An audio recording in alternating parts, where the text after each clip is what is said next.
very related to each other. Let's talk about highways, okay? Funding the highway program. Again, we're going, the first session, the 1st of April talks about Medicaid, health care. The fiscal session, of course, will deal with those budget issues.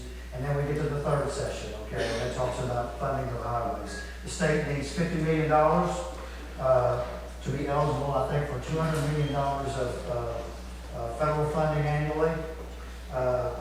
There has been talk about increasing the gas tax. There's been talk about taking from general revenues. There's been talk about taking from the rainy day fund. Several of those things. General revenue funds, I don't think have ever been used for a highway program.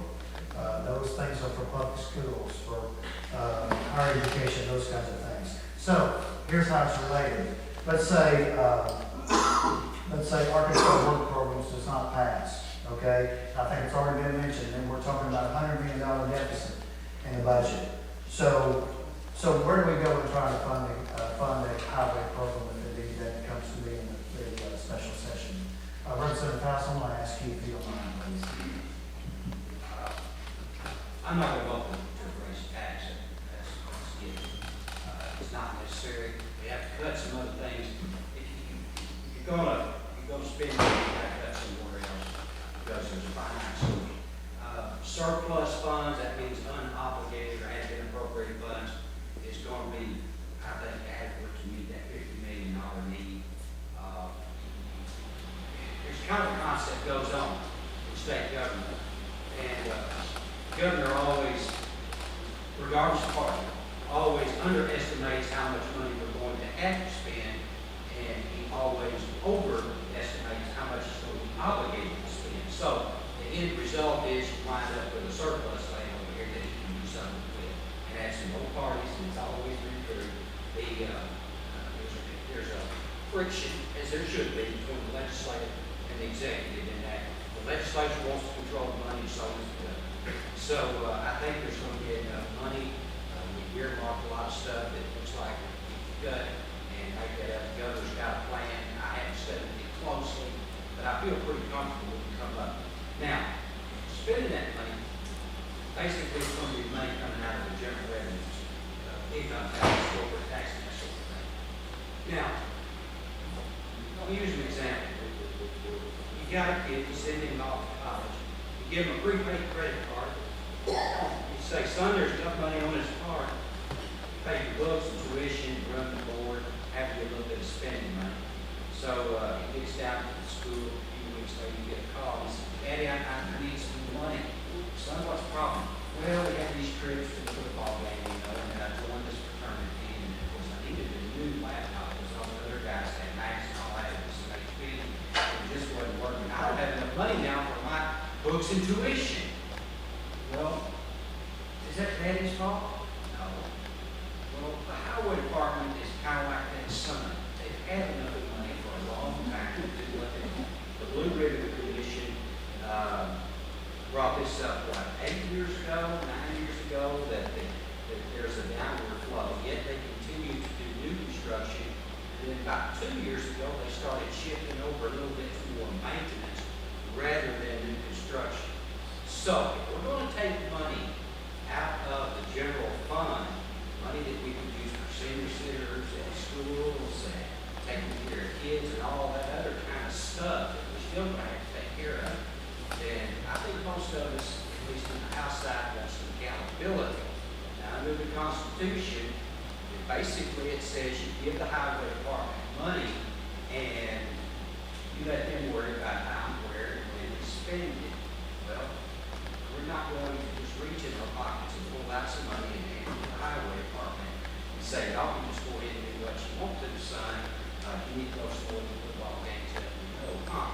Not going to happen. So you're going to see something happen. Really not, I don't even know what the consensus is, but we're not very happy with the highway department. So it's raising this is where you want at the table, raising the gasoline taxes. That's still an option. I think it was something that was put out there by the Arkansas State Chamber. It's a user tax. I float that to the table. I would say no.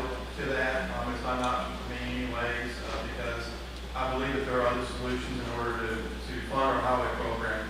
And then also too, you know, that 10 cents extra per gallon really has the ability to hurt poor folks who can ill afford any kind of increase at all in paying for the gasoline that it actually takes to get around. So they're the ones that are going to be hit the most when you're talking about raising the gas tax. And so I think we've got to try to avoid that as much as possible.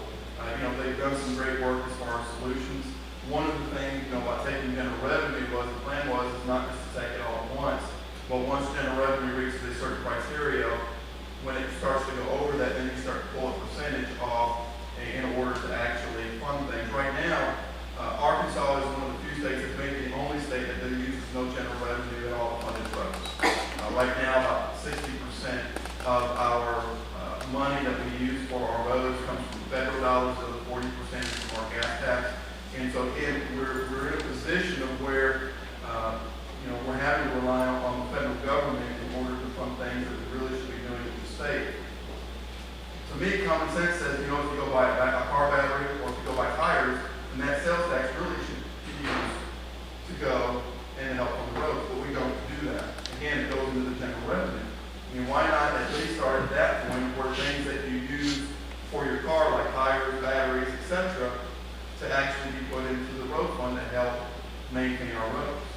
Another thing, I know the county judges don't like to hear this, but the state actually took over a lot of our county roads when we had excess funding.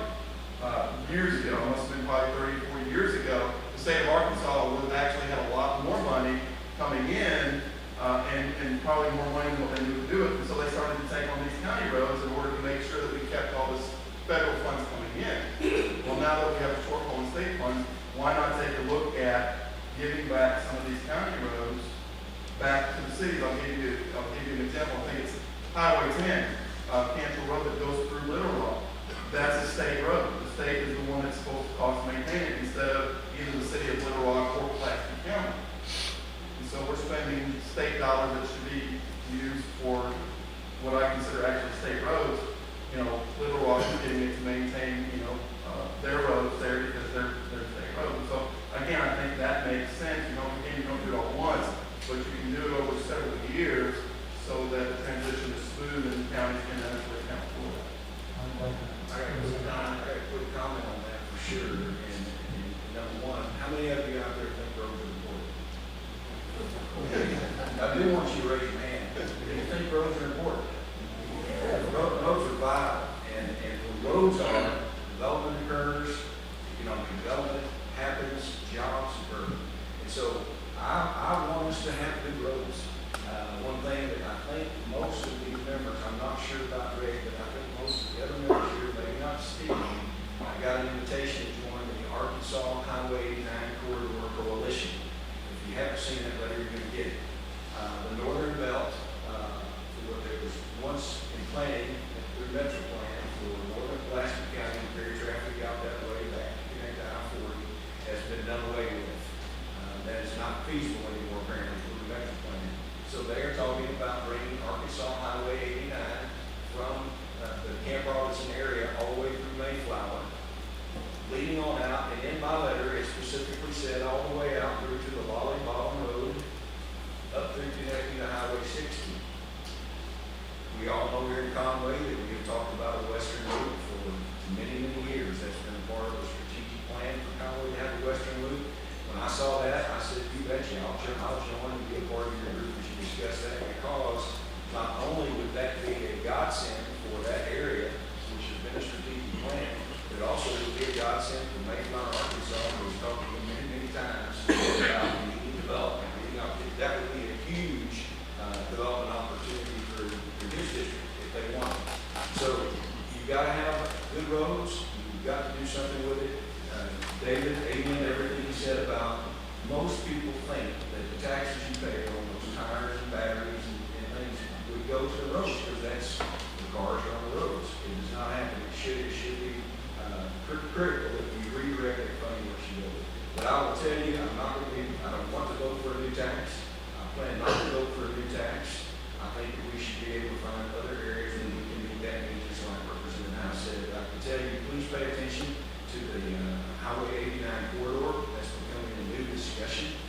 by the way, in that as well, it's part of intermodal transportation. Intermodal transportation is where you're getting goods and services through those roads, rails, highways, or rivers. And most of the most successful areas in the country capitalize on all those modes of transportation. And I believe on the quarter, there's already a memorandum of understanding with the three counties, is that correct? I think you may be right on that, but they're taking it to another level, which has a federal delegation as well. All right, thank you. And I would just follow up on what they said, just to kind of give you an idea of a visual type person. Arkansas is the smallest geographic state west of Mississippi. However, we rank 12th in the nation as far as state highway miles. We're ranked next to California. So that gives you an idea of just how many highway miles we're talking. And so one of the things that I think is worth looking at is there a road maybe to transfer some of this stuff back to the counties at the local level? But of course, to do that, then all you're doing is you're shifting that burden. So, but I think that all options obviously need to be considered as we tackle this issue. For me, 89, and I know we're talking about highways. Yes, sir. It really started for me about a year and a half ago. My district has been since 2011, been 13, 14, I'm sorry, the year get past. 2 tornadoes, 100-year flood, and Lowellsville. Mayflower is near and dear to me, those folks in southern Texas. And there's as you go by there, you'll notice that you've got a little strip there on the old highway, and right behind that strip is a railroad line. That railroad is heavily used by Union Pacific, and I love railroads, but for hours each day, traffic is blocked to the area west. So the city of Mayflower has to keep an extra police officer or 2 and a fire department and other services on the other side of the highway. Kids can't get to the high school and middle school. People can't get back from that area over to the elementary school. People can't get to work because the trains stop. I talked to Union Pacific about it, and they said, Mr. Representative, we're sorry. I said, if we stop and break the train, it's going to take us an hour to put it back together and recharge the line. So that's not the answer. So it started off with an overpass.